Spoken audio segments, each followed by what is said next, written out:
Nouveau rebondissement dans l'affaire portant sur l'élection du maire de la commune de Port-Gentil et ses adjoints à la suite de la requête en annulation introduite par Jean-Philippe Doukaga, conseiller municipal de l'Union démocratique des bâtisseurs, UDB, pourtant parti d'appartenance du maire élu, Pascal Oigny-Ambourouet. L'élection dans cette circonscription sera reprise ce vendredi 28 conformément à un arrêté rendu public ce 25 novembre 2025 par le ministère de l'Intérieur.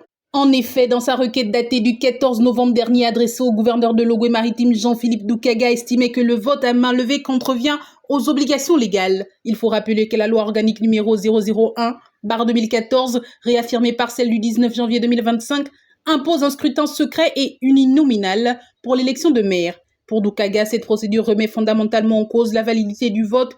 À cet effet, il avait sollicité l'annulation pure et simple de l'élection du maire et de ses adjoints. C'est donc suivant cette requête que le ministre de l'Intérieur, Herman Imongo, a annoncé la reprise du scrutin.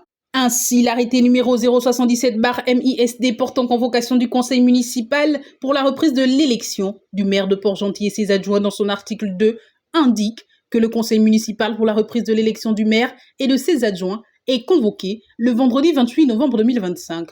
Pour éviter de nouveaux couacs lors de cette élection, le texte précise explicitement que le scrutin se déroulera à bulletin secret au sein de la mairie centrale.